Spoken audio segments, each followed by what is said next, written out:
ሳሚዳን ከሰሞኑ ማህበራዊ ሚዲያ ላይ ሲዘዋወር የቆየውን ጉዳይ በአደባባይ አፍረጠረጠው። በተለይ ደግሞ ሙዚቀኛ ሆነው ወይ ድምፃውያን ሆነው ከኦርቶዶክስ ቤተ እምነት ወደ ፕሮቴስታንት ቤተ እምነት የሚቀይሩ ማለት ነው። እነዚህ ሰዎች እነዚህ ድምፃውያን እምነታቸውን ሲቀይሩ ብዙ ጊዜ የሚሰጡት መግለጫ ነው የሚገርመኝ። ጥልቅ ውስጥ ነበርን ነው የሚሉት። የትኛው ጥልቅ ነው? ለምሳሌ ፕራይም ታይማቸው ላይ ደግሞ አይደለም የሚቀይሩት እምነታቸው።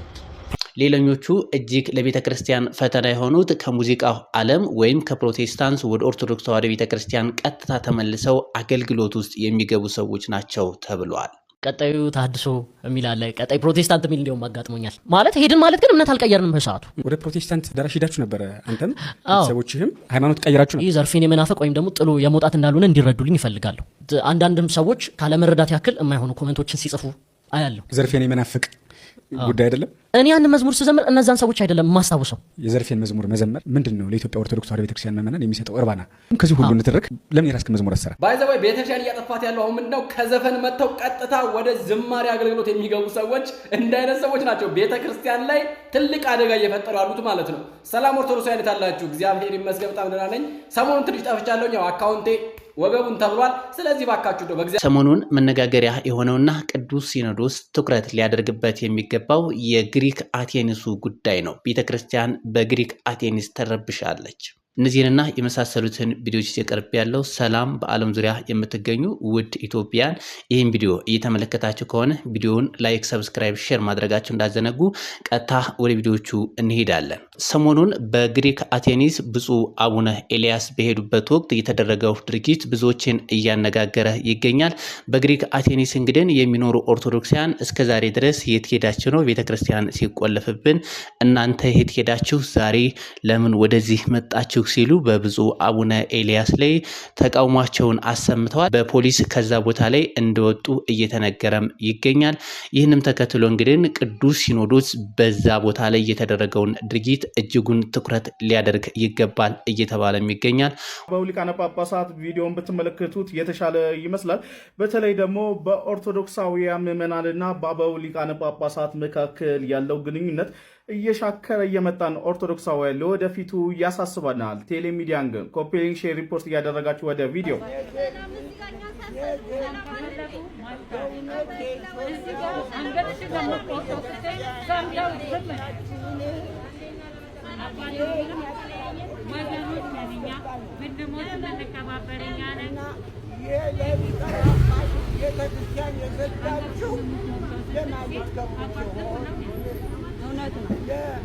ለአባታችሁ ለሊቀ ጳጳሳት ቤተክርስቲያን የዘጋችሁ ለማትከፍሉ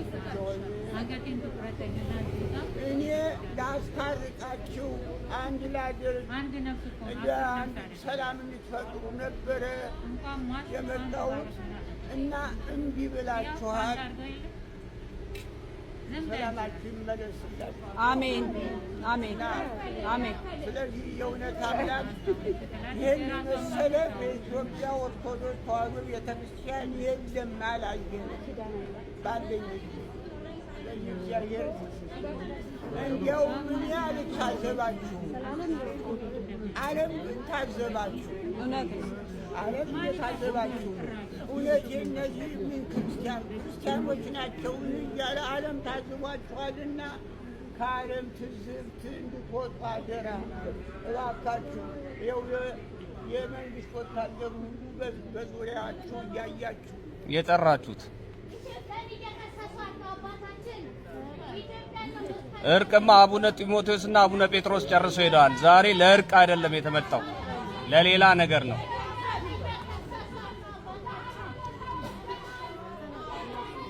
አቡነ ጢሞቴዎስና አቡነ ጴጥሮስ ጨርሰው ሄደዋል።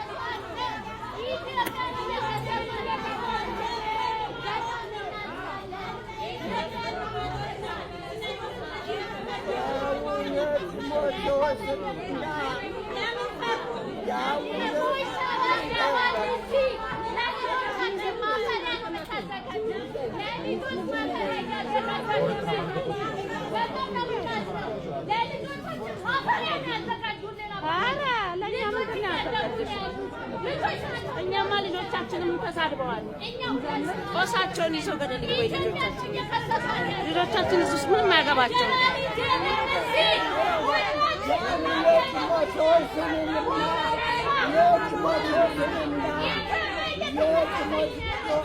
የጢሞቴዎስንና የጴጥሮስንና ውሳኔ ብትቀበል ኑሮ የጴጥሮስና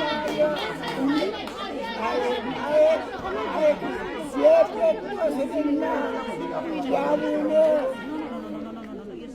ጴጥሮስንና የአቡነ ጢሞቴዎስን ውሳኔማ ብትቀበል ኑሮ ቤተክርስቲያን ታስከፍት ነበር።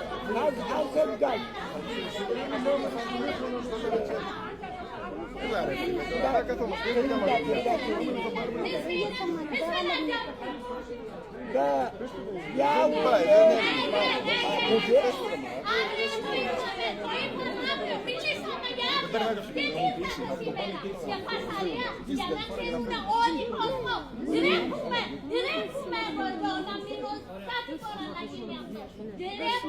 ሁላችንም ለቤተ ክርስቲያናችን ድምፅ እንሆን። በተለይ ደግሞ ሙዚቀኛ ሆነው ወይ ድምፃውያን ሆነው ከኦርቶዶክስ ቤተ እምነት ወደ ፕሮቴስታንት ቤተ እምነት የሚቀይሩ ማለት ነው። እነዚህ ሰዎች እነዚህ ድምፃውያን እምነታቸውን ሲቀይሩ ብዙ ጊዜ የሚሰጡት መግለጫ ነው የሚገርመኝ። ጥልቅ ውስጥ ነበርን ነው የሚሉት። የትኛው ጥልቅ ነው?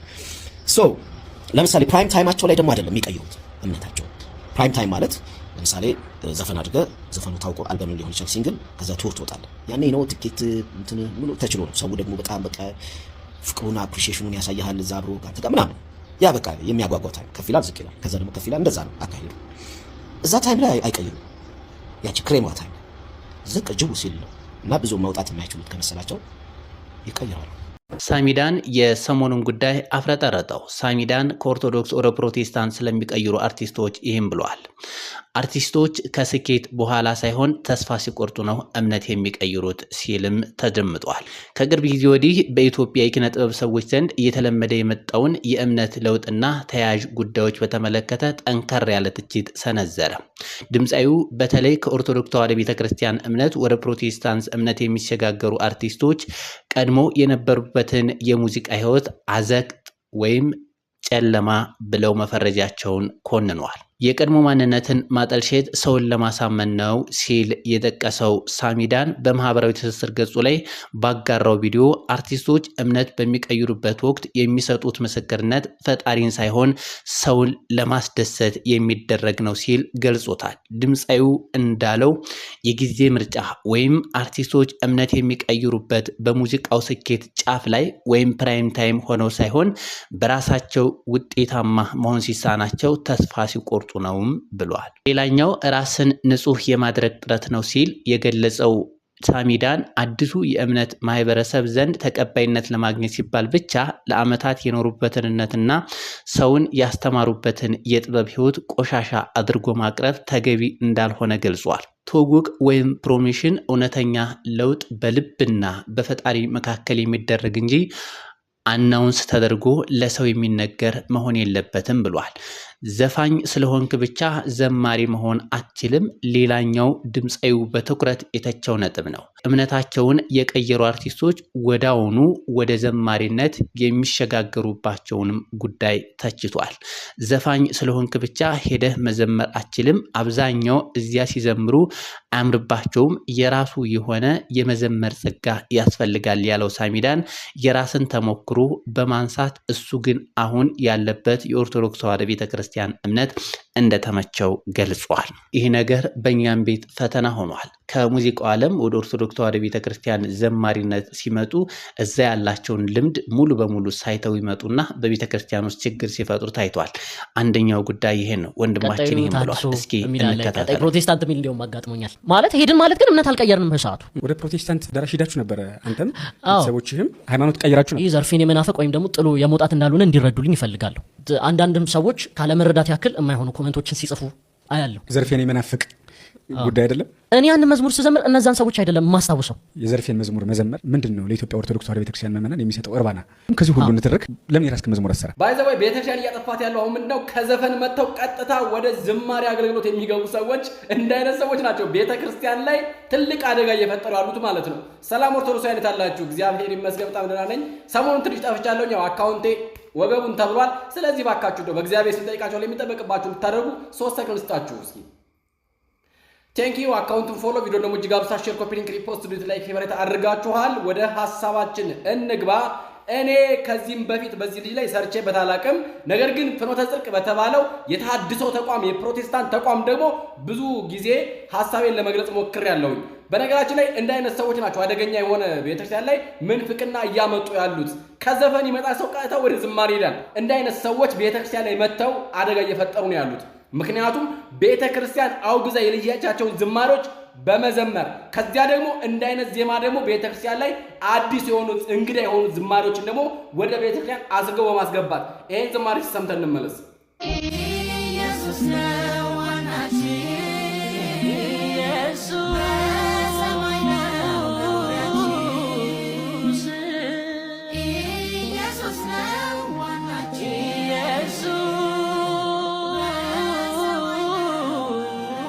ዋናችን ኢየሱስ ስላለ ነው እንዲያው እንደዚህ የምትሉት። አሁን ይሄ ዝማሬ በቃ ኢየሱስ ስላለ ነው። ኢየሱስ ስላለ አይደለም። ቤተክርስቲያን 24 ሰዓት የምትሰብከው ኢየሱስን ነው። ነገር ግን ደግሞ ስርዓት የሚባል ነገር ደግሞ አለው። ኢየሱስ ነው ዋናችን እና ታዲያ ሲጀመር ድሮስ ታዲያ ኢየሱስን ከማን ጋር የምታወዳድረው? ከድንግል ማርያም ጋር የምታወዳድረው? ከመላእክት ጋር የምታወዳድረው? ኢየሱስን ከፍጡር ጋር ኦርቶዶክስ መቼም ልታወዳድረው አትችልም። ይሄን 4 ነጥብ አድርገን ማየት መቻል አለብን። ስለዚህ ኢየሱስ እንደው ቤት እንደማትሰብክ አስመስሎ በቃ ይሄ ተቋም ነው ኦርቶዶክስ የምትተቸው ኦርቶዶክስ እኮ ኢየሱስ ስላለ ለማስባል ያህል የምትመጡበት አካሄድ እጅግ በጣም አደገኛ አካሄድ ስለሆነ ማለት ነው። እንግዲህ ወንድማችን ቃላብዝ ምናልባት ቅዳሴ ገብተህ ታውቃለህ ወይ የሚለውን ጥያቄ ለአንተ ጠይቄ ማለት ፈልጋለሁ። ምክንያቱም የዜማውም ስርዓት ሁሉም ነገር ስርዓት አለው። በምን አይነት ዜማስ ነው ያዜማችሁት? እዝል ነው? ግዕዝ ነው? አራራይ ነው ወይስ ምንድነው? እስኪ እናንተ የዘማራችሁት አሁን ማለት ነው። ምክንያቱም ቤተክርስቲያን የምትዘምረው ያሬዳዊ ዝማሬ ስለሆነ ማለት ነው። አንተ ትክክለኛ የኦርቶዶክስ ልጅ ከሆንክ ከናሰግድ ጋርም ከሌሎችም ጋር ፕሮቴስታንትም ግንኙነት ከሌለህ ከፍኖተ ጽድቅ ጋር ያለን ግንኙነት ልታቋርጥ ይገባሃል። ምክንያቱም ያ ተቋም የተሐድሶ ተቋም ቤተክርስቲያን ለማፈራረስ መዶሻ ሆኖ የመጣ ተቋም ነው። አለቀ። እኔ የምረዳው ይሄን ነው። ብዙዎች የምንረዳው ይሄንን ነው። ስለዚህ ከፍኖተ ጽድቅ እስከሰራ ድረስ እኔ ንጹህ ኦርቶዶክስ ነኝ በቃ እኔ ተሐድሶ ውስጥ የለውም ብትለኝ አልሰማህም። ተቋሙ እንደዛ ስራ አይደለም ማለት ነው። ተቋሙ ላይ ቤተክርስቲያን እያፈራረሰ ያለ ተቋም ነው።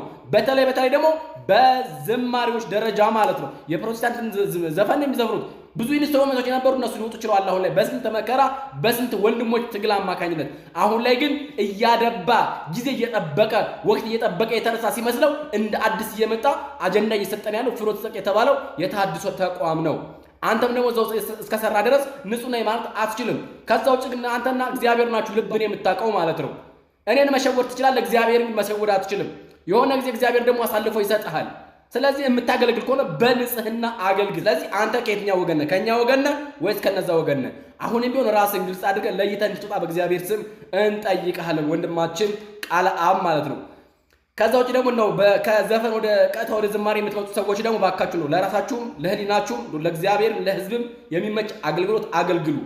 አለቀ። ገና ለገና ድምፅ አለ ብላችሁ ጸጋችሁ ሳታቋት ግቡ። በቃ ጸጋችንን ሳናቅ መተን ዝማሬ ውስጥ የምንገባ ከሆነ አደገኛ የሆነ ክራይስ ለቤተክርስቲያን እየፈጠርንባት ነው ያለ ነው። ታሪክ እያበላሸን ነው የምንሄደው። ነገ ላይ የሚታይ የሚኖር ታሪክ ስለሆነ ለልጆቻችን ምን የምናወርሳቸው ማለት ነው። እሱን ነገር ማየት መቻል አለብን። ኦርቶዶክሳውያን አካውንቱን ፎሎ፣ ቪዲዮ ደግሞ እጅግ አብዝታችሁ ሼር፣ ኮፒ ሊንክ፣ ሪፖስት ዱት ላይ ፈረትን ታው በእግዚአብሔር ስም ጋብዛችኋለሁ። ሰላም እያላችሁበት። እውነት ነው። አንዳንድ ሰዎች ሃይማኖታቸውን በደንብ ሳይረዱ እምነትን የገንዘብ ማግኛ ያደርጉታል። ከኛም ከኦርቶዶክሳውያን ዘፋኞች ወደ ዘማሪ ሲመጡ ያንን ያደጉበትንና የኖሩበትን በደንብ ትተውት ስላልመጡ በቤተ ክርስቲያን ውስጥ ገብተው በአገልግሎት ላይ እንቅፋት ሲሆኑ እናያለን። ከፕሮቴስታንት ወደ ኦርቶዶክስ ተዋሕዶ ቤተ ክርስቲያን እየተቀላቀሉ ወንድሞቻችን እዛ ያሉበትን የንግድ የሽቀላ መንገድ እዚሁ እኛው ቤትም ሲተገብሩ እናያለን። ስለዚህ ምዕመናን ነቃ ብለን ማን እንደምንከተል ማወቅ አለብን። መምህራኖቻችንም ይህንን ብለውናል፣ እንስማቸው። ጥያቄ አለኝ።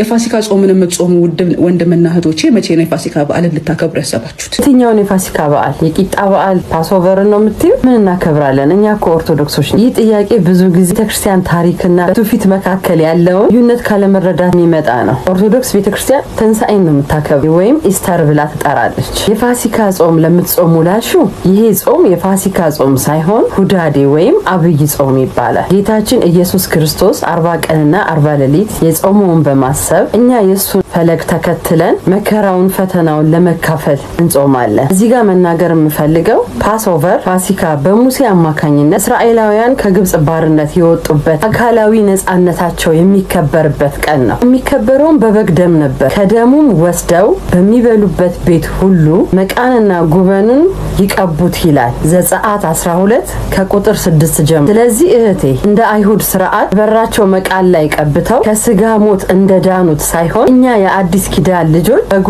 ኢየሱስ ክርስቶስ ስጋውን ደሙን የሰጠን ደሙን ጠጥተን ስጋውን በልተን ዘላለም ድህነት ያገኘንበት ቀናችን ነው። ቅዱስ ጳውሎስ በአንደኛ ቆሮንቶስ 5-7 ላይ ፋሲካችን ክርስቶስ ተሰውቶልናል በማለት እንደገለጸው ለኛ ለኦርቶዶክስ ተዋህዶ እውነተኛው ፋሲካችን ኢየሱስ ክርስቶስ ነው። በአጭሩ እኛ ኦርቶዶክሶች አይሁድ ፋሲካን የማንከተለው ያ በዓል አልፎ በክርስቶስ ትንሣኤ ስለተተካ ነው። ጾማችንም ለዛ ትንሣኤ የድል ቀን ራስን ማዘጋጃ መንገዳችን ነው። ስለዚህ እህቴ አንቺ ያልሽው ፓስኦቨር አይሁድ ፋሲካን ኦርቶዶክስ አታከብርም። በጥቂቱም ቢሆን ለጠየቅሽ ጥያቄ በማቀው ልክ መልስ ሰጥቼሻለሁ። ከተሳሳትኩም መታረምም ካለብኝ ደግሞ መምህራኖች ልታረሙኝ ግድ ይላል።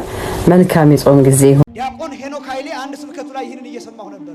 አሁን በዚህ ዘመን ለቤተክርስቲያን ጠላት የሆንባት ከማንም በላይ እኛ ነን እያለ ሲናገር ስለ ሌሎቹ እናቆየውና በእውነት ቤተክርስቲያን ከኛ የባሰ ጠላት የለም። ከኛ በላይ እጅ እግሯን ያሰረው የለም። ይህን መተማመን አለብን። የኢኮኖሚ ትብብር፣ ማህበራዊ ትብብር፣ አንድ ኦርቶዶክሳዊ ሌላ ኦርቶዶክሳዊ በስራ ማገዝ፣ የተማረው ያልተማረውን ማስተማር፣ እንዲህ አይነት ሰርክል ግብጾች በጣም ተክነውበታል። በዚህ በጣም በኢኮኖሚ ከፍ ብለው ተገኝተዋል። የቤተክርስቲያናቸውን ገጽታ ደግሞ ይጠብቃሉ። ቢሞቱ ስለ ቤተክርስቲያናቸው ክፉ ነገር ሚዲያ ላይ ወጥተው አያወሩ።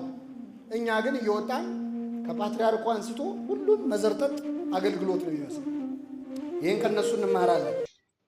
መምህራኖቻችንን እናመሰግናለን። ውድ ኢትዮጵያን እስከዛ ድረስ አብራችሁ ስለቆያችሁ አመሰግናለሁ። በቀጣይ ቪዲዮ እስከምንገናኝ ድረስ ሰላም ቆዩ።